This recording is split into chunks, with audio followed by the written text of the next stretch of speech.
Bonjour à tous. Bonjour à tous. Je vois que certaines personnes se connectent encore. Bienvenue sur ce webinaire dédié aux compétences numériques des agents publics locaux.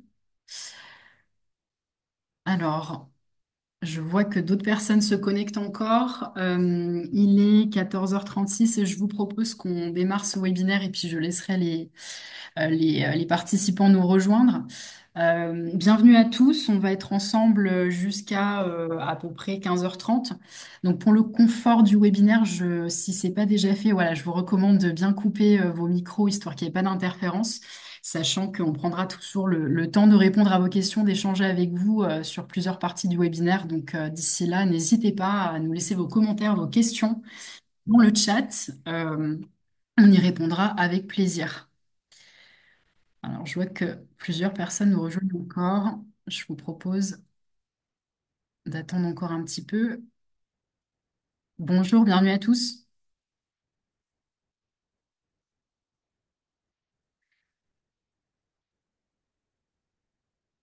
Bon, très bien. Je vous propose qu'on démarre.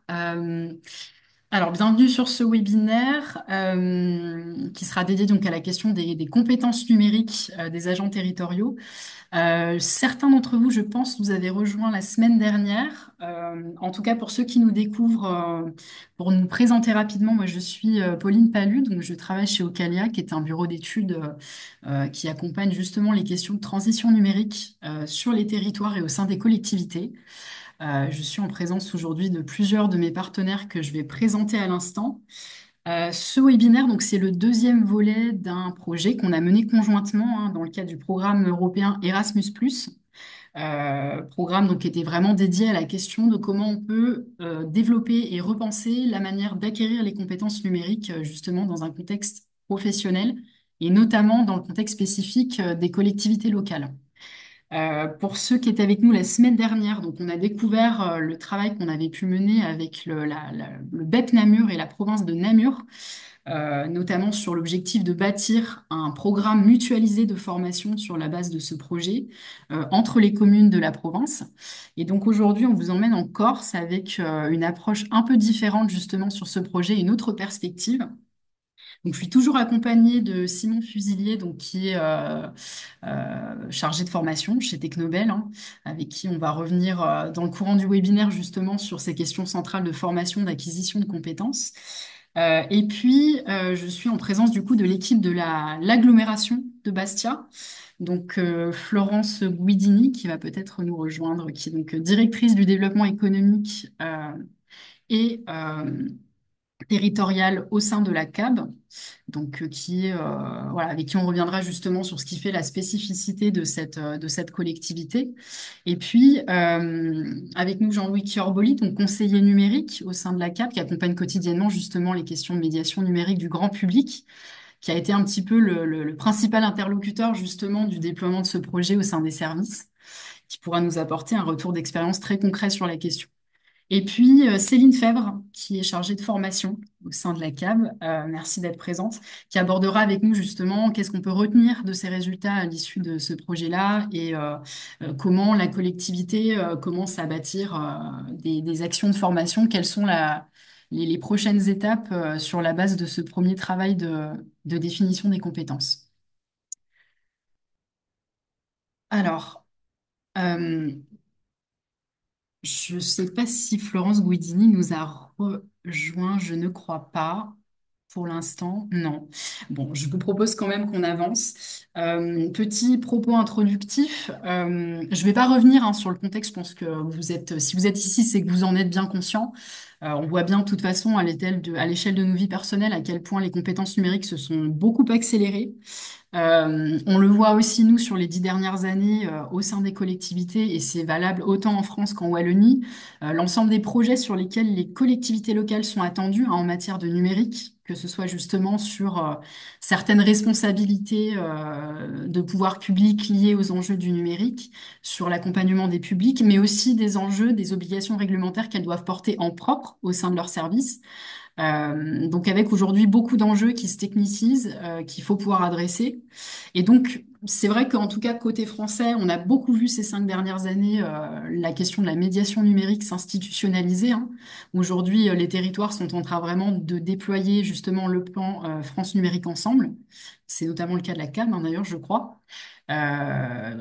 Dites-nous, pour les Wallons qui sont présents, ce que vous en pensez. En tout cas, côté Wallonie, on sait aussi qu'il y a des vraies réflexions qui sont en train de se poser justement sur la question des médiateurs numériques, sur ce type de profil et comment les professionnaliser et les déployer dans les territoires. Donc en tout cas, c'est une question qui est centrale et en même temps, jusqu'à aujourd'hui, on s'est finalement pas beaucoup posé la question de l'accompagnement des agents publics eux-mêmes au sein des collectivités avec des actions qui étaient surtout portées sur le grand public. Donc, beaucoup de collectivités s'en saisissent aujourd'hui comme la CAM, et c'est l'occasion aussi de voir si cette approche-là de la médiation numérique, de la fragilité numérique, elle est finalement la même quand on s'adresse à des agents publics qu'à un citoyen comme vous et moi. Alors justement, en parlant d'agents territoriaux, PIX a mené une enquête qui n'a pas beaucoup d'équivalent aujourd'hui, mais qui est quand même très intéressante dans les enseignements qu'elle donne auprès de 4000 agents territoriaux en 2021, qui avait vraiment montré pour le coup hein, qu'on avait une très forte proportion parmi ces agents-là qui étaient des agents avec des profils complètement différents, dans des tailles d'administration complètement différentes. Une grande proportion de ces agents-là n'avaient pas les clés suffisantes au quotidien pour gérer toutes les situations dans lesquelles ils pouvaient se trouver en termes d'usage numérique. C'est quand même pas du tout anodin. Ça nous donne des enseignements qui sont parfois attendus, c'est vrai, sur l'influence de l'âge, sur l'influence aussi du type de poste qu'on occupe. Mais ce qui était vraiment central, en tout cas dans cette enquête qui ressortait beaucoup, c'était aussi la question de la perception de nos propres compétences numériques, à la fois à l'échelle de l'agent, sur la manière dont on perçoit finalement son degré de compétence par rapport à parfois sa degré de maîtrise, et aussi comment les compétences sont elles-mêmes perçues à l'échelle d'une administration, d'une collectivité. Finalement, de se dire, c'est quoi la compétence la plus adaptée pour tel agent, dans tel contexte. Et on va voir ensemble que c'est pas toujours facile de justement déterminer ce profil de compétence-là, qui soit le plus utile possible pour un agent public. Alors, je vous disais tout à l'heure, c'est un projet qu'on a mené dans le cadre du programme Erasmus+, hein, donc, que vous connaissez très certainement si vous avez été étudiant. Sachez que c'est un programme qui propose de nombreuses actions aussi sur la formation professionnelle, notamment, hein, qui nous intéresse ici, sur la formation et l'éducation des adultes. Et donc, c'est vraiment ce qui nous a permis de financer toute cette expérimentation. Donc, si vous portez des sujets similaires dans votre collectivité, sachez que c'est un levier de ressources très intéressant pour porter vos projets ou justement pour aller chercher aussi des retours d'expérience. Alors, je vous disais tout à l'heure, c'est un projet qu'on n'a pas mené seul, hein, bien sûr. On l'a mené avec justement 2 territoires d'expérimentation. Le BEP Namur, dont on a abordé le retour d'expérience la semaine dernière, et aujourd'hui, donc l'agglomération de Bastia, avec en fait une même ambition autour de ce projet, qui était vraiment de se dire comment on peut repenser la manière dont on appréhende la compétence numérique, comment on peut aussi repenser la manière dont on forme aujourd'hui, puisque jusqu'à récemment, on a pu être dans des formats d'apprentissage qui n'étaient pas forcément toujours personnalisés, pas forcément toujours adaptés aussi à la réalité des agents, en tout cas des choses qui avaient pu remonter fortement côté wallon. Et donc, comment on pouvait proposer vraiment une expérience, un parcours de montée en compétences aux agents qui soit vraiment adapté à la réalité de leur métier et de leurs usages. Alors, je ne sais pas, je crois que Florence, je ne crois pas qu'elle nous ait rejoint encore. Simplement pour vous donner un petit peu de contexte du coup hein, sur l'agglomération de Bastia. Donc, on est sur un territoire insulaire, ce qui est quand même pas anodin. Avec finalement une agglomération qui enfin à peu près de 60 000 habitants, un territoire qui n'est pas forcément très dimensionné, un nombre de communes, mais assez étendu aussi. Et puis, un territoire qui s'est beaucoup investi sur les questions justement de territoire intelligent depuis 5 ans, qui porte une stratégie hein, justement dans ce domaine-là, et qui s'est vraiment posé la question de comment s'approprier le numérique dans tous les services publics qui étaient déployés par la collectivité localement. Et donc, il y a en parallèle de cette réflexion-là sur les services publics, des actions aussi qui sont ciblées aujourd'hui sur la médiation numérique, hein, avec Jean-Louis Curboli, donc, qui est présent avec nous, qui est conseiller numérique au sein de la collectivité et qui propose de l'accompagnement quotidiennement aux citoyens du territoire, délocalisés aussi dans les communes du territoire, pour répondre justement à tous les questionnements sur leurs usages. Donc, ce sont des actions de médiation qui sont aussi portées dans le cadre du hub Corsica, hein, qui est le hub qui porte l'ensemble des dispositifs de médiation numérique en Corse. Voilà, et qui aujourd'hui se saisit justement du plan France Numérique Ensemble pour essayer de déployer tout un plan d'action localement, en partenariat notamment avec l'agglomération de Bastia. Euh, donc pourquoi finalement se poser la question des agents aujourd'hui? Donc on n'aura pas forcément le retour de Florence, mais je pense qu'à travers les retours qu'on aura de Jean-Louis et Céline, on va très vite le comprendre. Ça fait écho à ce que je vous disais tout à l'heure. On a beaucoup de collectivités finalement qui se sont saisies de ces questions-là sur le territoire intelligent, sur les services publics, sans toujours accompagner vraiment, sans toujours se poser la question aussi des compétences internes. Et donc il y a un certain nombre de constats aujourd'hui au sein de la CAP qui les a poussés à engager cette démarche. Et peut-être l'élément aussi important à préciser, c'est que donc la CAB est une communauté d'agglomération, bien sûr, donc sur un profil d'agent qui est un petit peu différent de ce qu'on a pu accompagner pardon, côté namurois, hein, puisqu'on était plutôt sur des communes. Donc on est sur des métiers qui ne sont pas tout à fait les mêmes, des compétences qui ne sont pas les mêmes, et par extension aussi des profils d'agents qui ne sont pas les mêmes. Et la spécificité très forte, je trouve, de l'agglomération de Bastia, c'est justement l'ensemble des équipes techniques hein, qui interviennent aujourd'hui au sein de la collectivité. On a justement sur les effectifs à peu près 220 agents au total, on a eu plus de la moitié des effectifs qui sont des agents de terrain dans les services de collecte, dans les services d'exploitation des infrastructures sportives et donc qui orientent très fortement ce travail justement autour des compétences numériques. Hop, je regarde si toujours pas. Bon, je vous propose du coup qu'on avance et puis je donnerai de toute façon la parole tout à l'heure à Jean-Louis pour nous en dire un petit peu plus. Euh, Vous avez compris la question centrale de cette démarche, c'est celle de la fragilité numérique. Ça fait écho au premier questionnement qu'on a pu avoir finalement. Comment on appréhende la question de la fragilité dans un contexte de collectivité locale? Est-ce que finalement on l'appréhende de la même manière pour n'importe quel citoyen? Est-ce que les agents publics locaux sont des profils qui sont particuliers? C'est un peu des questions qu'on s'est posées dans le cadre de cette démarche. Et donc, d'où l'intérêt de se donner des repères pour savoir où est-ce qu'on pose le curseur pour déterminer ce qui relève d'une situation de fragilité ou pas. Alors, on s'est beaucoup appuyé sur la solution PIX dans le cadre de ce projet. Je pense que beaucoup d'entre vous connaissent cette solution. Peut-être certains d'entre vous la découvrent. Le plus simple, c'est peut-être de vous demander, en fait, si certains d'entre vous déploient déjà, s'ils l'ont déjà testé, auquel cas on essaiera de passer assez rapidement pour aller sur des aspects du projet qui vous sont le plus utiles possible. N'hésitez pas à nous dire dans le chat si certains d'entre vous découvrent Pix et souhaiteraient en savoir un peu davantage sur l'outil et ce qu'il permet de faire, pardon.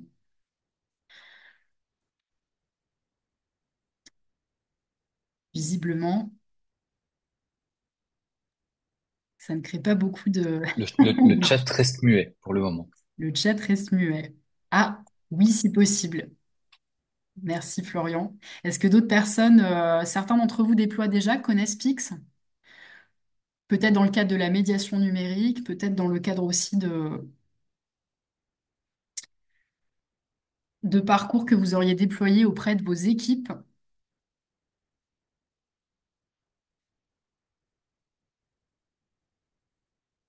Bon, très bien. Je vois qu'il n'y a pas forcément de réaction. Moi, je vous propose du coup de prendre quelques minutes quand même pour pouvoir répondre à ceux qui se questionnent. Donc, PIX, en fait, c'est un groupement d'intérêt public hein, qui est né en France en 2018, qui est une émanation de certains ministères, notamment de l'Éducation nationale.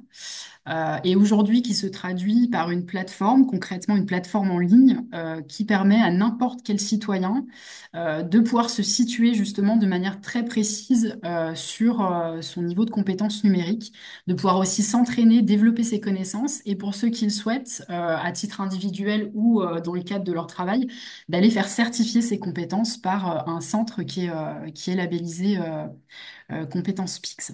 Donc l'idée, c'était vraiment ça l'ambition, de donner des repères très concrets pour permettre à chacun de se positionner sur finalement une question qui est centrale et qu'on ne définit pas souvent de manière très concrète.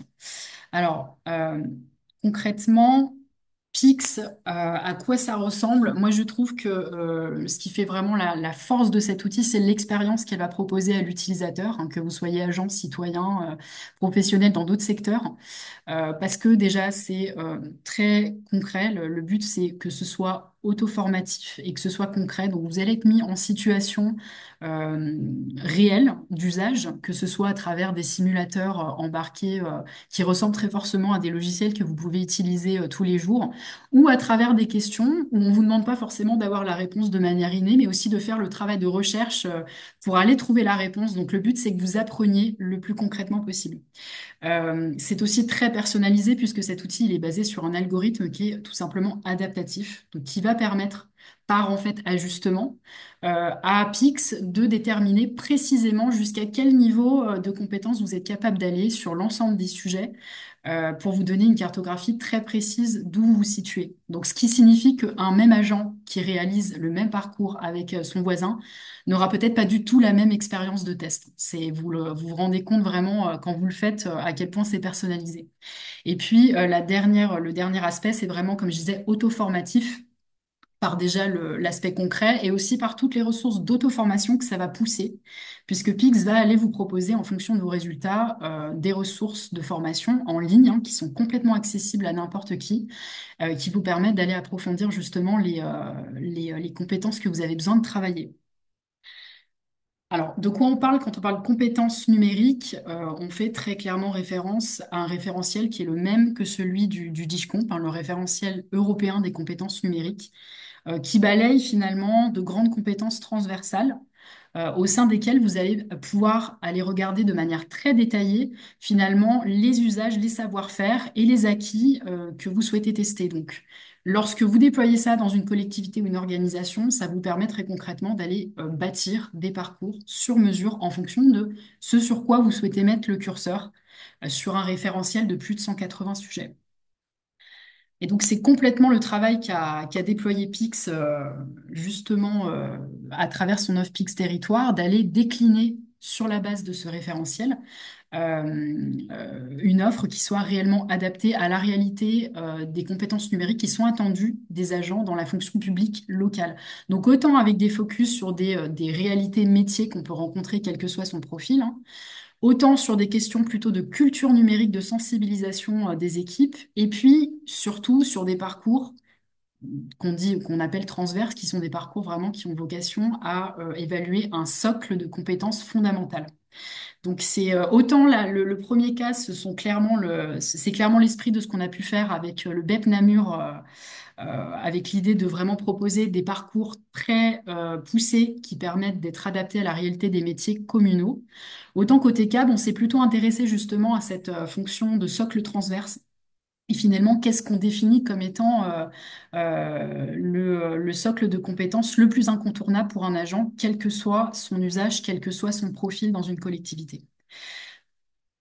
Donc, on a eu pas mal de débats sur lesquels on va revenir juste après avec Jean-Louis Corboli, sur finalement où est-ce on plaçait le curseur pour pouvoir s'adresser autant à des agents qui sont équipés hein, de numérique, qui l'utilisent tous les jours, et des agents, beaucoup d'agents terrain, pour le coup, qui ne sont pas équipés, euh, auprès desquels il faut aussi amener cette démarche d'une certaine manière, et puis pour lesquels ça pose des questions qui vont bien au-delà du cadre professionnel.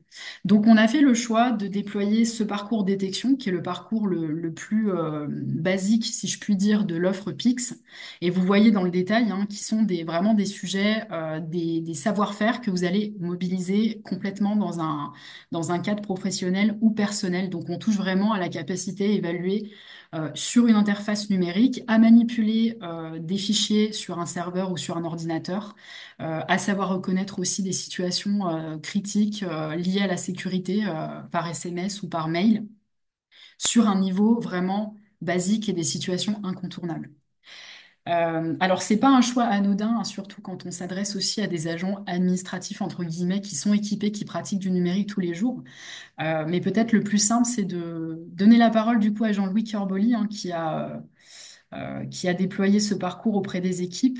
Jean-Louis, est-ce que vous pouvez revenir pour nous justement sur ce qui a motivé la CAB à partir sur ce parcours-là, sur les constats que vous aviez à l'époque au sein des équipes, et puis voilà, nous faire un retour d'expérience sur les partis pris de la collectivité dans la manière dont vous avez déployé cette approche au sein des équipes. Alors oui, donc déjà bonjour aux personnes qui suivent ce webinaire.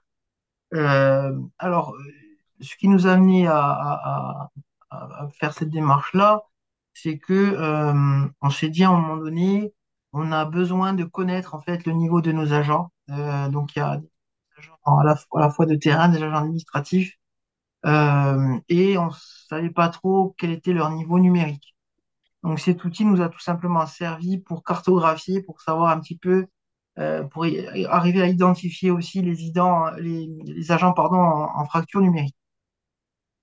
Comme vous l'avez dit, c'est un outil qui est plutôt facile au niveau interface, donc UI, interface utilisateur, et pour le déployer aussi, puisque côté administrateur, côté administration, du coup, c'est très simple, hein, on a des parcours prédéfinis qu'on peut choisir ou des parcours qu'on peut faire sur mesure.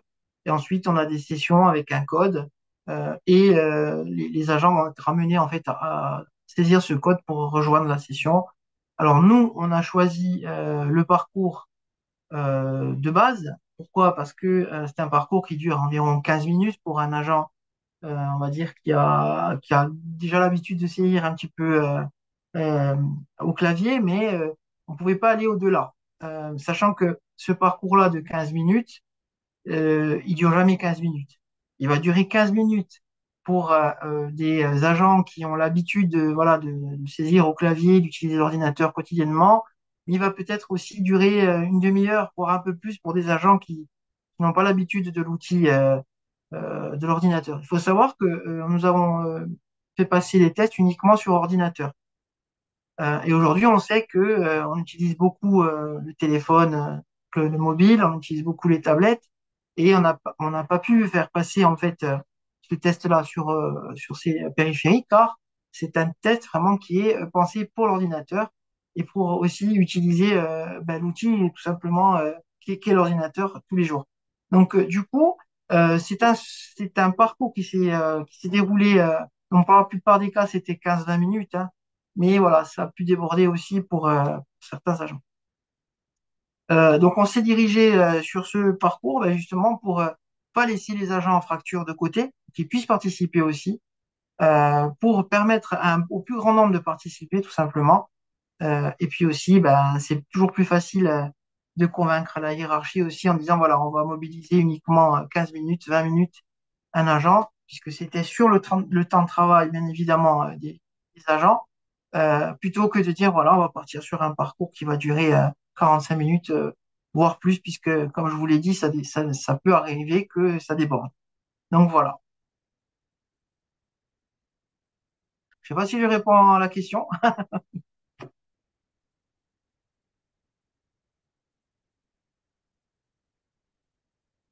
Je vous entends plus, Pauline. On vous entend plus. Merci Jean-Louis, avec le son c'est toujours mieux. Oui. Je disais merci beaucoup pour ce retour d'expérience. Peut-être aussi, est-ce que vous pouvez revenir finalement sur les constats qu'on avait évoqués au départ quand on a fait ce choix de parcours? Il y avait effectivement des situations de fragilité qui étaient clairement identifiées hein, dans vos équipes. On s'attendait à ce que Mhm. sur les agents de terrain, on ait ce type de situation. Au sein des équipes administratives, entre guillemets, pour embarquer le reste des agents. Est-ce qu'il y avait aussi des constats qui vous poussaient justement à aller plutôt choisir un parcours relativement basique plutôt que des parcours plus spécialisés sur ces profils-là? Alors, pour les profils administratifs, c'est vrai que Euh, bon, après Pix, le socle de base, vraiment, même si on appelle ça socle de base, on a vu que ça touche plusieurs thématiques et on a utilisé ça aussi pour les agents administratifs pour leur proposer derrière des formations métiers par rapport aussi à ce qui se dégageait des tests, de ce test-là.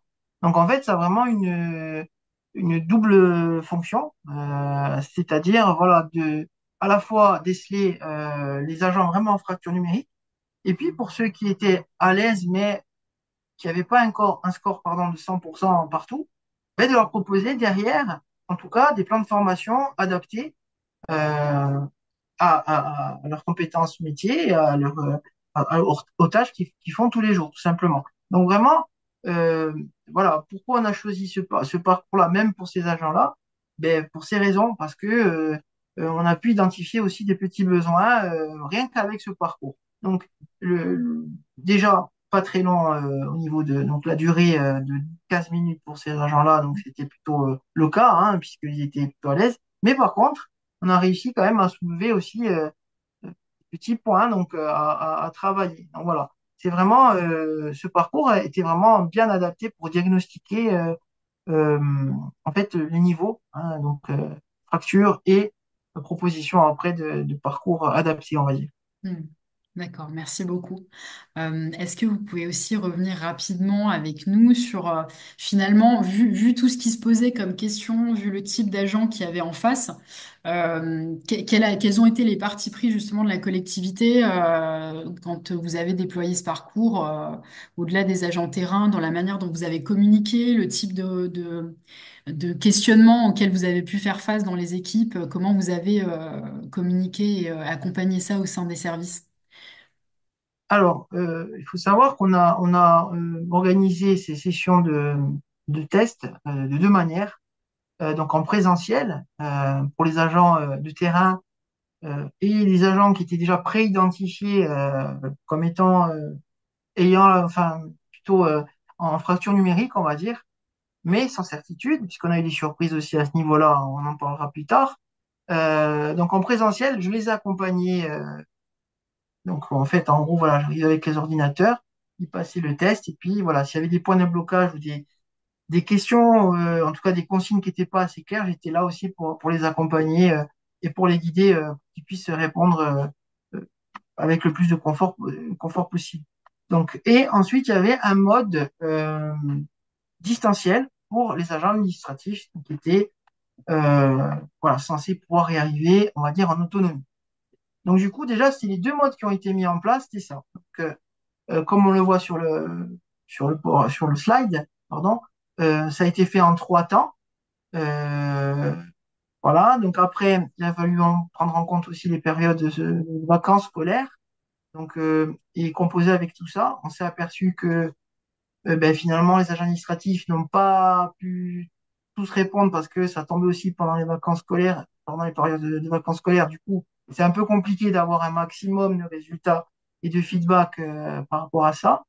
Mais en tout cas, voilà, on a réussi déjà à le faire passer selon ces deux modes-là pour offrir le plus de souplesse possible et forcément avoir aussi le plus de retours possible. Au niveau de la communication, ça a été relayé par les différents services, par les différents chefs de service aux agents et on a fait après des relances. Très souvent, voilà, des relances, on va dire, au niveau de chaque service pour pousser les agents aussi, en tout cas les directions, il y avait des gens qui n'avaient pas encore passé le test, ben voilà, des inciter à le faire. Et au niveau du présentiel, ce que j'ai fait, et bon, c'est un petit conseil, mais je pense que c'est bien de le faire, c'est de présenter le projet en amont donc aux agents de terrain, de se rendre sur place. Moi, je l'ai fait passer aux agents de structure sportive, donc aux agents de la collecte aussi, donc aux agents de terrain tout simplement. Et je suis allé avant même voilà, de faire passer ce test-là pour expliquer la démarche, pour dire à quoi ça servait, qu'est-ce qu'ils pouvaient en fait, ben, qu'est-ce que eux pouvaient en tirer finalement. Et voilà, ça a été déjà un premier travail de mise en contexte et de mise en confiance aussi, puisqu'il faut savoir qu'il y a certains agents de terrain qui étaient plutôt réfractaires qui étaient plutôt pas à l'aise avec l'outil, avec l'ordinateur, puisqu'encore une fois, on l'a fait passer sur ordinateur, même s'ils avaient l'habitude du téléphone et de la tablette. Donc, voilà, on a été aussi dans cette démarche-là pour le présentiel, de contact, en fait, euh, voilà, d'assurance, enfin, en tout cas, d'offrir, de mettre à l'aise, en fait, les agents, tout simplement, pour après venir avec le matériel aussi et le passer vraiment dans les meilleures conditions. Donc l'enjeu, c'était voilà, de communiquer pour le distanciel avec les différents services, mais aussi sur le terrain, d'aller à la rencontre des différents agents et voilà, leur expliquer la démarche pour que ce soit ben, voilà, bien vécu aussi. Et j'ai eu aucun souci d'ailleurs. Ils ont tous accueilli la démarche avec, enfin, de manière positive, on va dire. Voilà. Après, il y a eu certains agents qui étaient vraiment en difficulté. On en parlera peut-être, mais ces agents, c'est tout simplement les agents qui n'arrivent pas à utiliser l'ordinateur. Hein. Donc, du coup, voilà. Bon, ces agents-là, on n'a pas pu faire passer les tests. Mais ça reste quand même euh, à la marge. Hein. Bon, on n'a pas insisté non plus parce qu'on n'était pas là pour les braquer. Voilà. Mais en tous les cas, il faut savoir, il faut s'attendre aussi dans cette démarche-là à tomber sur des agents qui sont vraiment en fracture, en tout cas qui n'ont pas l'habitude de l'ordinateur et qui n'arriveront même pas à se connecter, à saisir leur mail, parce que voilà, ça risque d'être compliqué. Euh, donc du coup, ben, il faut prendre en considération cette chose-là et continuer, ne pas se démotiver parce que voilà, il y en aura toujours des comme ça. Merci beaucoup Jean-Louis. C'était assez concret. Effectivement, on va revenir dessus justement sur ce qu'on a pu constater et finalement les questions que ça pose aussi dans la manière dont on monte des actions de formation qui soient vraiment adaptées à des agents qui sont parfois très éloignés et parfois aussi qui n'en perçoivent pas l'intérêt, hein, tout simplement. Peut-être avant de vous redonner rapidement la parole, regardez en fait finalement qu'est-ce qui est ressorti concrètement de ces campagnes-là, hein. Vous avez les résultats sous les yeux. Le principal indicateur, l'intérêt de ces parcours-là, c'est de pouvoir rapidement positionner finalement vos équipes sur des paliers de maîtrise. Et là, ce qu'on voit très rapidement, en fait, c'est quand même effectivement des cas d'agents à ramener à l'ensemble des effectifs qui ne sont pas non plus très importants, mais parmi lesquels il y avait des situations préexistantes identifiées, mais aussi parfois des agents qu'on n'a pas, forcément détectés en amont. Donc ça montre bien aussi l'intérêt de ce type de parcours-là pour détecter des situations qui peuvent être assez compliquées pour les agents. Et puis, vous voyez en fait finalement qu'on a une bonne partie des agents, en tout cas sur ce type de parcours, ce qu'il faut avoir en tête, vu qu'on est quand même sur des compétences assez élémentaires autour du numérique, c'est que si vous avez des agents qui n'ont pas un palier de 4 étoiles sur des compétences comme ça, il faut considérer que c'est quand même, il y a une forme de préoccupation importante, quoi. Sachant que voilà, si vous avez des agents qui sont sur les niveaux 1, 2 étoiles, là, on est clairement sur des situations de fragilité avérée. Donc, vous voyez dans les proportions, y compris avec des agents qui sont peut-être des agents de profil administratif, on a des proportions, une bonne proportion d'agents. On sait qu'ils ne sont pas en autonomie totale sur des usages qui peuvent être pourtant assez incontournables. Donc, si on regarde le détail après des profils, on se rend bien compte, et c'est pas forcément un scoop, hein, que beaucoup de situations sur les paliers les plus faibles sont des situations qui ont été relevées dans les structures de terrain sur des agents qui n'utilisent pas le numérique quotidiennement. Mais je peux vous certifier que parmi les agents administratifs ou parmi des profils dans des structures de terrain, mais qui ne sont pas du tout enfin, qui sont des profils qui a priori travaillent aussi avec des ordinateurs, on avait des agents qui étaient dans ces situations-là. Ce qui est intéressant de regarder aussi, c'est finalement la lecture thématique, c'est même celle-là qui est la plus éclairante, qui vous donne à voir finalement à la racine des sujets quelles sont les tendances constatées. Donc là, on voit très nettement, hein, en termes de compétences maîtrisées, qu'on va avoir des vraies difficultés relevées sur justement de la saisie de texte sur clavier. ce qui est quand même pas tout à fait anodin. On a une très nette tendance aussi sur ce qui concerne les bonnes pratiques, les bons réflexes de cybersécurité. Ça non plus, c'est pas anodin. Je laisserai peut-être Jean-Louis revenir tout à l'heure sur le contexte de la CAB en matière de cybersécurité. Euh, et sur tout ce qui a pu déjà être mené.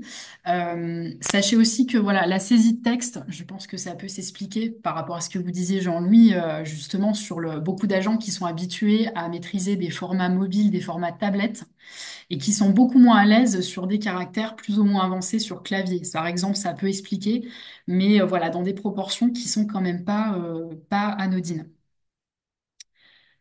Donc sur les recommandations, ben, vous avez en fait finalement, Pix vous permet aussi de visualiser les recommandations, les sujets qui sont les plus urgents en termes de montage de plan de formation. Et vous avez finalement des résultats qui sont tout à fait concomitants avec ce qu'on vient de regarder. Et la manière, ce qui était intéressant de regarder aussi, c'était la proportion d'agents justement sur chacun de ces sujets-là qui étaient concernés par un besoin de formation plus ou moins important. Et là, vous voyez justement en orange la proportion d'agents concernés sur des sujets relativement incontournables qui sont concernés par des besoins de formation qui sont pas juste des besoins de perfectionnement, qui sont vraiment des besoins de formation parfois urgents.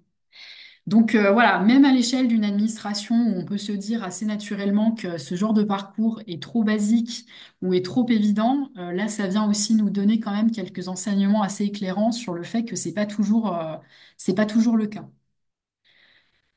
Je ne vais pas rentrer dans le détail de cette slide très chargée, simplement pour vous dire justement, vous montrer comment on a décliné ce travail à la racine des sujets, puisque PIX vous donne vraiment un niveau de priorité dans les formations, considérant que des niveaux de priorité 1, on est vraiment sur du besoin de perfectionnement ou sur le manque de quelques connaissances, un agent qui aurait peut-être raté une ou deux épreuves. Sur des sujets qui concernent des priorités 3, 4, on est sur du besoin de formation très clairement établi. Donc voilà, ça vous donne à voir dans les proportions les sujets qui sont ressortis. Et ce qui est intéressant, c'est aussi de regarder par profil finalement. Donc, comme je vous disais, pas de scoop, hein. On sait que sur les intervenants techniques, on allait trouver ce type de difficulté. Par exemple aussi sur le mail, hein, beaucoup de ces agents ne sont pas équipés de messagerie. Et donc, c'est la question de savoir comment utiliser la messagerie au quotidien, ne serait-ce que pour peut-être échanger avec les RH, ne serait-ce que pour envoyer un document administratif dans le cadre de sa vie privée. C'est des choses qui ne sont pas du tout anodines. Au niveau des profils d'encadrants ou au niveau des agents administratifs, pas de surprise, on a moins de tendances marquées, même si vous voyez que très clairement, on a le sujet de la cybersécurité, la sécurité des mots de passe qui se révèle quel que soit le profil, qui montre bien qu'il y a un besoin très fort au sein de la collectivité sur ces sujets-là. Peut-être Jean-Louis, du coup, vous redonnez un peu la parole. Enfin, quelle réaction vous avez par rapport à ces résultats-là? Est-ce que c'est des choses qui avaient surpris l'équipe? Est-ce que c'est des choses finalement qui sont plutôt attendues par rapport à ce que vous constatiez à l'époque? Alors, pas vraiment de surprise, hein, mis à part que bon, c'est vrai qu'on a eu quelques rares cas, mais quand même voilà, des agents de terrain bah, qui ont quand même eu des super scores sur ce diagnostic-là, et des agents au contraire, donc plutôt administratifs, qui ont eu des scores, on va dire, moins bons. Mais voilà, ça bon, ça reste quand même encore une fois à la marge. Mais sans surprise, on avait quand même déjà prédéfini certains profils, hein, donc ça nous a aussi facilité la tâche pour faire passer ces tests-là. Euh, la cybersécurité, c'est vrai que c'est un sujet sur lequel on travaille depuis un petit moment.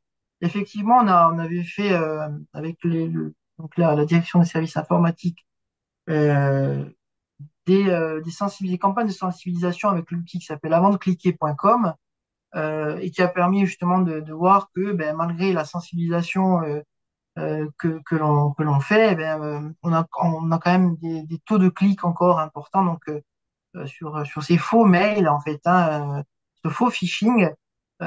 Et on essaie voilà, de sensibiliser, mais ça se fait aussi progressivement et surtout on continue. Donc, on l'a fait voilà, avec ce genre de sensibilisation. On voit que même lors des tests UPIX, ben, ça se dégage aussi, la tendance se dégage clairement. Et il y a toujours un travail à faire pour mettre en garde aussi les agents, parce que c'est vrai que l'erreur humaine, c'est avant tout c'est vraiment la porte d'entrée mais après des attaques, hein, comme on le sait, que ce soit du ransomware, etc. On va pas rentrer trop dans les détails, mais c'est vraiment le petit clic en trop qui fait que on va avoir une collectivité, une administration qui va pouvoir se retrouver très facilement en difficulté. Donc voilà, c'est ce diagnostic socle, on va dire, ce parcours de base. Ouais, il faut le prendre vraiment au sérieux et très clairement, on a pu dégager des sensibilités, des choses sur lesquelles travailler en tout cas, euh, ou continuer, voilà, continuer de travailler tout simplement, hein. Merci beaucoup Jean-Louis. On va de toute façon revenir aussi en fin de webinaire avec Céline justement sur la manière dont on passe, on met le pied à l'étrier autour des constats, de ce type de constat. Peut-être prendre juste 1 ou 2 minutes s'il y a des questions, alors notamment autour de Pix. J'ai vu que certains d'entre vous nous avaient posé quelques questions. C'est peut-être le moment de regarder. Alors Florian Eric qui nous demande quel est le coût du déploiement de Pix financier et RH. Effectivement, c'est un peu au cœur du sujet actuellement à la CAB. Donc je pense qu'on pourra, Céline et l'équipe de la CAB pourront vous en dire un petit peu plus. Pour ceux qui connaissent pas du tout Pix, je ne vais pas forcément rentrer dans le détail, on pourra vous mettre dans le chat aussi les liens vers ce type de contenu. Mais Pix aujourd'hui, c'est un système de crédit, hein. Donc vous allez acquérir en fait auprès de Pix, sachant qu'un crédit, en fait, c'est une place de test qui est occupée à un temps T par un agent, mais qui peut être aussi demain occupée par un autre agent. Donc c'est au gré de ce que vous choisissez de déployer comme parcours. Et donc c'est un abonnement annuel avec un certain volume de crédit. Et donc en prenant cet abonnement, vous avez donc qui est de 15 euros hors taxe, hein, le crédit par an et qui vous permet d'accéder à tout un répertoire de parcours.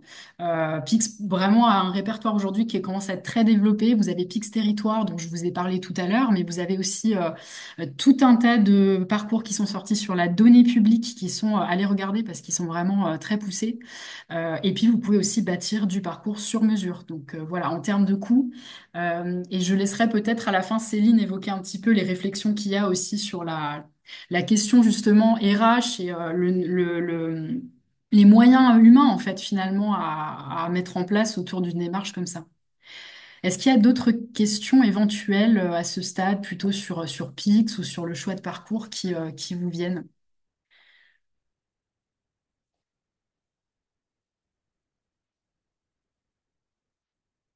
Pas forcément pour l'instant, c'est que ça doit être très clair. En tous les cas, de toute façon, on revient tout à l'heure hein, on reprendra un petit peu un moment pour répondre à vos questions. Je vous propose du coup qu'on passe plutôt du coup sur les questions de formation hein, qui sont un peu au cœur du sujet. Vous avez vu un petit peu à quoi peuvent ressembler les résultats justement sur un parcours assez élémentaire comme ce parcours-là. Et la vraie question, c'est comment justement on met, dans quelle direction on part quand il faut bâtir des actions de formation sur base de données comme celle-ci. Quelles questions ça pose et puis comment finalement, au vu des profils d'agents qu'on peut avoir en face, quelle est la bonne approche de formation à adopter. Et du coup, je vais laisser tout de suite la parole à Simon Fusilier, du coup, qui est notre expert formation sur ces questions-là, qui va nous en dire un petit peu plus. Merci Pauline. Pour commencer, peut-être me présenter. Hein. Donc, je suis chargé de formation chez Technobel. Donc, Technobel, c'est un centre de formation, centre de compétences qui est labellisé en tant que tel en Wallonie, donc en Belgique. Et donc, on fait partie d'un réseau de différents centres de formation, centres d'expertise en formation, notamment dans le domaine du coup du numérique. Et donc, en tant que centre de compétences, on a différentes missions. Nos principales missions sont, dans un premier temps, la formation de personnes, de demandeurs d'emploi en reconversion professionnelle dans les métiers numériques, donc tout ce qui est, par exemple, développement d'applications, cybersécurité, administration système. On a également des interventions et de la formation au niveau scolaire, donc dans les écoles, soit pour les enseignants, soit pour les élèves sur l'approche STEAM. Donc c'est toute l'ouverture au numérique. On a, et là ça nous concerne beaucoup plus dans le cadre de ce projet-ci, c'est la formation continue en entreprise ou dans des administrations où l'objectif c'est de développer ou redévelopper les compétences numériques et puis tout ce qui est lié à la sensibilisation du grand public au numérique pour le citoyen de demain, disons. Donc ça c'est l'approche globale et donc ce qu'on fait et voilà, on est issu d'un partenariat, néanmoins important de le souligner, un partenariat entre Proximus, qui est le leader télécom en Belgique, le Forum, qui est l'acteur de l'emploi et de la formation au niveau wallon, et l'Université de Namur, qui, elle, intervient comme acteur de recherche au sein du centre de formation. Donc voilà, comme ça, j'ai posé le cadre concernant Technobel. Et donc, on peut passer à la suite. Donc, ce qui est important de signaler, néanmoins, c'est ce qui est important de tenir en compte, c'est que chaque approche et chaque lieu est différent. C'est-à-dire on est intervenu dans le projet, comme le disait Pauline, au niveau wallon et au niveau des communes wallonnes. Et chaque acteur, chaque profil d'acteur est différent, et donc il faut chaque fois réadapter la formation et le plan de formation au public et aux contraintes du public auquel on est confronté. Et donc ça, c'est un élément important dans la mise en place de formation suite au diagnostic de PIC, c'est toujours prendre en compte les données, mais surtout les traiter, les analyser et les mettre en place en fonction des différentes contraintes. Donc c'est pour ça qu'on est parti sur plusieurs logiques d'apprentissage avec une proposition qui était là, qui était de créer des parcours personnalisés pour tenir compte notamment du temps disponible des agents en fonction des différents métiers auxquels ils sont reliés, et aussi la flexibilité à déployer pour la collectivité le programme de formation. Et donc c'est pour ça qu'on a travaillé sur deux types. Un type à court terme où l'objectif c'est de remettre les agents à un socle et à un niveau de compétences numériques basiques. Et puis on le verra juste dans le slide suivant, à moyen terme, des formations plus ciblées en fonction, encore une fois, des résultats PIX. Et c'est ça l'intérêt notamment de PIX, c'est de pouvoir avoir finalement une cartographie en fonction des différents profils et en fonction des différents agents sur les besoins en formation qui y sont liés, quoi. Donc il y a aussi l'objectif et l'idée, suite au travail qu'on a fait avec la CAB, de créer un mix de profils dans les formations. Et alors, évidemment, des formations qui sont orientées sur les outils qui sont existants et avec un maximum de pratique. Et donc, on a notamment parlé d'Office 365, qui est un outil utilisé et que ça puisse être le plus opérant possible pour les agents et qu'ils puissent mettre ça en pratique très, très rapidement après les sessions de formation. Alors sur le slide suivant, on peut notamment voir le découpage avec le socle de base et le parti pris qui était de faire, étant donné la temporalité, de partir sur des sessions d'une heure pour les agents avec notamment l'acquisition du socle de base avec tout ce qui est introduction, navigation, recherche et puis gestion, comme le disait tout à l'heure Pauline, notamment gestion des emails, création de boîtes mail et les applications bureautiques avec chaque fois des modules d'une heure qui peuvent être, comme on voit par exemple pour application du bureautique, là on est parti sur trois modules d'une heure, 3 fois 1 heure. Et ensuite, après, on passe sur des modules plus sensibilisation avec chaque fois une thématique, notamment sur les usages collaboratifs, par exemple, où on va travailler Microsoft Teams pendant, encore une fois, des sessions qui sont bloquées sur 1 heure et qui vont être découlées dans le temps sur plusieurs sessions. Alors, suite à PIC, c'est ce qu'on disait juste avant, tout ce qui est notion de cybersécurité qui reste un point important dans les communes et dans tout ce qui est administration. Et en Belgique, c'est exactement la même chose. Ça reste et dans toutes les entreprises au final, la cybersécurité, la gestion des mots de passe, l'authentification, tout ce qui est notion aussi de sécurité. Euh, sont des éléments importants dans la formation. Alors, sur le slide suivant, on peut notamment voir la répartition, hein. Donc, c'est un peu surprenant comme slide, mais en tout cas, c'est pour principalement montrer finalement les répartitions d'agents en fonction du test qui était réalisé par Pix précédemment. Alors, il y a quand même certaines limites et qu'il faudra investiguer. C'est notamment qu'un parcours de détection peut parfois aussi paraître très séquencé et avoir certaines limites. Quand on est dans le parcours et qu'après nous sommes dans la mise en pratique de la formation. Et alors, la cartographie aussi parfois doit être affinée pour permettre justement de pouvoir orienter les participants dans les bons modules et dans les bonnes formations. Et donc ça, c'est une limite, et c'est une limite qu'on a constaté aussi pour revenir sur le projet qu'on a eu en Belgique. C'est une limite qu'on a constaté aussi, c'est que bah, finalement, parfois, le parcours ne correspond pas exactement à la réalité de ce que la personne est en mesure de faire ou pas, de par ses usages courants et quotidiens. Donc ça fait partie des limites. Et je voulais appuyer un point qui a été abordé tout à l'heure, c'est le fait qu'il y ait une bonne communication au sein de la CAB concernant le projet.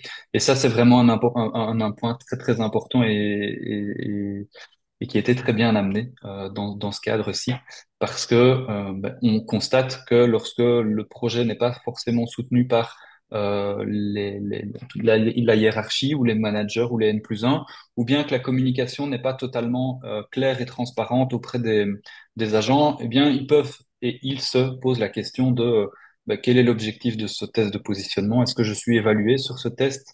On me propose trois ou quatre formations. Est-ce que c'est parce que j'ai échoué? Est-ce que c'est parce que je suis un mauvais agent? Et donc voilà, là c'est un élément très positif qui a été réalisé ici dans le projet au niveau de la CAP, c'est la bonne communication et la bonne transparence par rapport au projet.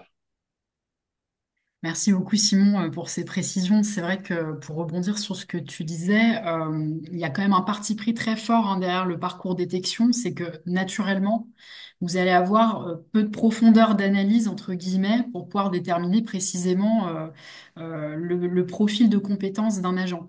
Donc ça appelle forcément aussi un travail de poursuite de tout cela sur la cartographie, sur Pix ou pas, hein, sur d'autres types d'outils. Et donc, c'est un peu là, ce qui faisait la spécificité, je trouve, de la CAP par rapport à ce qu'on peut faire ailleurs. C'était vraiment qu'il y avait la volonté de quand même mettre le pied à l'étrier, au moins sur la remise à niveau, justement, l'acquisition de ces compétences de base. Et donc, c'est vrai que, comme dit Simon, il y avait une vraie contrainte de temps. Qui nous a amené à penser les choses de manière assez particulière, à la fois entre des modules très courts un petit peu à la carte, et d'autres formes aussi d'apprentissage. Et je rebondis juste sur une question, justement, avant de donner la parole à Céline. Je crois que c'est toujours Monsieur Herry ouais, qui nous dit la formation a été faite en présentiel ou en e-learning ou les deux. Justement, c'est des questions qu'on s'est typiquement posées sur la manière de proposer quelque chose aux agents qui soit pas trop lourd, qui répondent vraiment à leurs besoins, à leurs problématiques de manière très concrète, qui soit rapidement applicable, comme disait Simon. Et du coup, ça nous a amené à réfléchir à d'autres formes aussi de formation qui n'étaient pas forcément des formats classiques collectifs.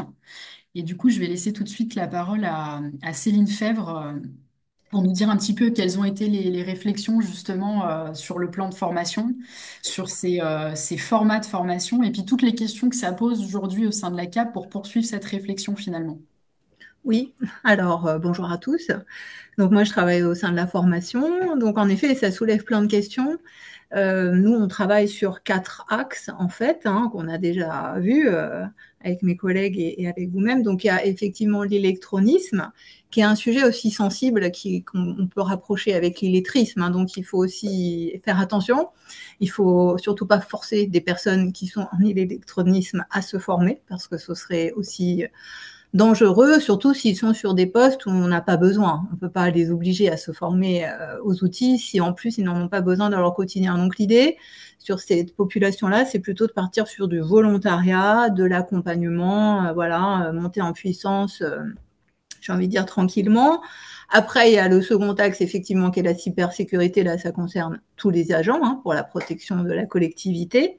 Et puis nous, côté vraiment formation, en termes de développement de compétences, plan de développement des compétences, il y a 2 cartographies qui ont été super importantes.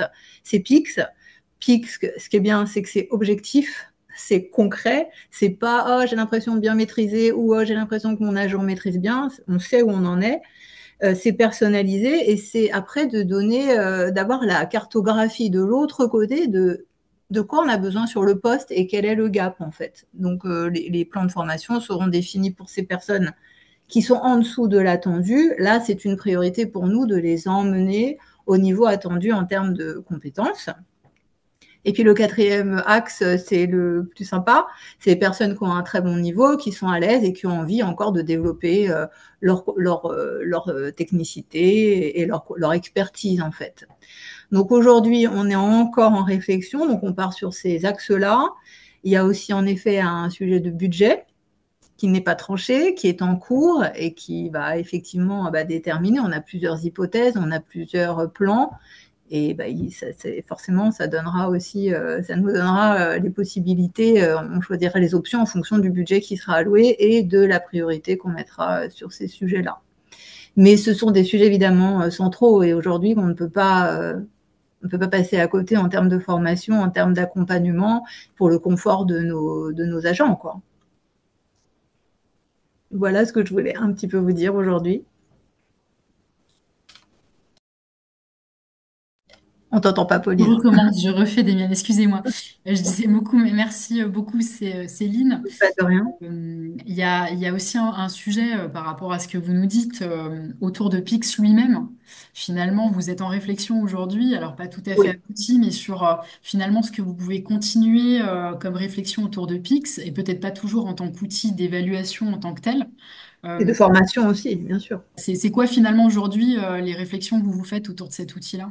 Alors, déjà, de compléter les tests, que tous nos agents puissent le passer et d'avoir tous les niveaux, de continuer à faire passer les tests pour les nouveaux arrivants, de vraiment avoir quelque chose de complet. Et en termes de formation, on partirait plus sur les populations peut-être en développement de compétences, expertise, qui pourraient avoir des parcours personnalisés. Mais en fait, on peut imaginer des parcours via Pix pour tous les profils dont on a parlé.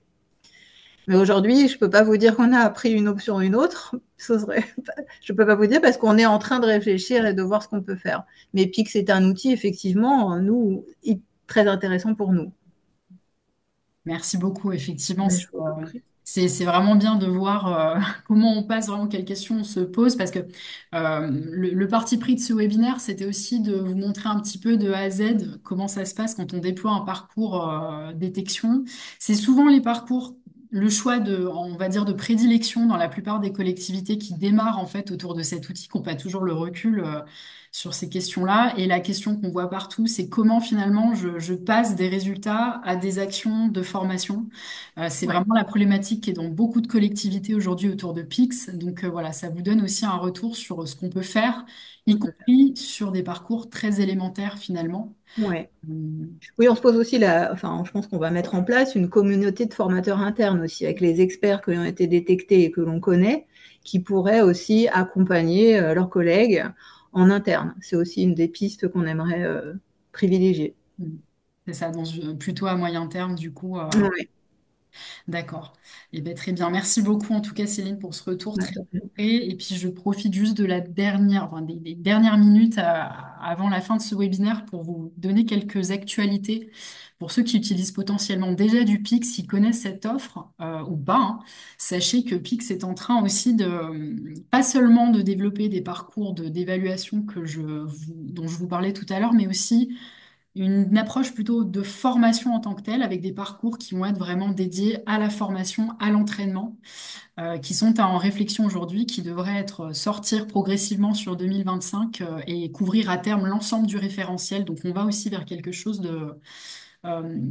qui va largement au-delà de la cartographie, et y compris et je rebondis enfin sur les propos de Jean-Louis tout à l'heure, des agents qui ne sont même pas capables parfois de passer ces tests-là parce qu'ils ne savent pas utiliser un écran, un ordinateur, une souris. Pix est en train de réfléchir vraiment à comment on peut aller chercher ce public-là avec ce qu'ils appellent les parcours première marche, qui permettra de justement d'aller expérimenter et former des agents vraiment sur ces premiers fondamentaux du numérique, ce qui jusque-là était relativement absent de l'approche de Pix. Est-ce que, il y a des questions adressées à la CAB, à Technobel? Qu'est-ce que ça vous inspire pour ceux qui sont avec nous? Est-ce que c'est des choses que vous aviez déjà développées à votre niveau? Est-ce que, il y a des retours aussi d'expérience chez les participants par rapport à ces démarches-là? N'hésitez pas, hein, même à couper votre micro et à nous interpeller. On est peu nombreux, donc c'est l'occasion.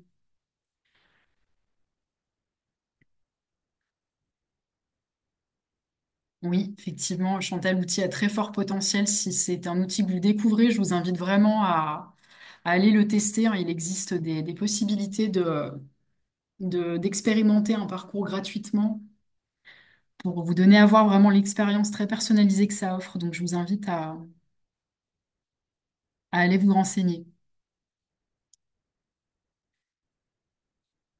Est-ce qu'il y a des formateurs parmi nous, des personnes qui travaillent peut-être dans la médiation numérique, qui travaillent justement auprès de publics qui sont potentiellement éloignés de ces questions-là, qui ont un retour d'expérience à nous faire justement? Pas forcément, on a des timides autour de la table.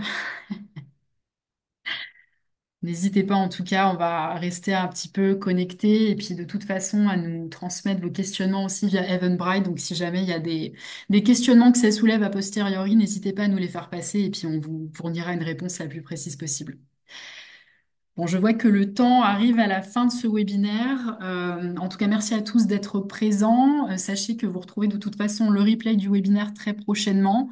Et pour ceux que ça intéresse par rapport au premier volet de ce projet qu'on a mené avec Namur sur des profils métiers beaucoup plus poussés au sein de collectivités, n'hésitez pas aussi à la regarder le premier replay qu'on vous mettra aussi à disposition. Donc voilà, à suivre de près et voir si potentiellement ça peut générer des projets similaires. Merci à tous en tout cas d'être présents. Je vois qu'on a une petite réaction. Merci à vous, Florian. À très bientôt. Et on vous retrouve très bientôt sur ces questions de compétences numériques. Merci à tous. Et au revoir. Merci. Au revoir.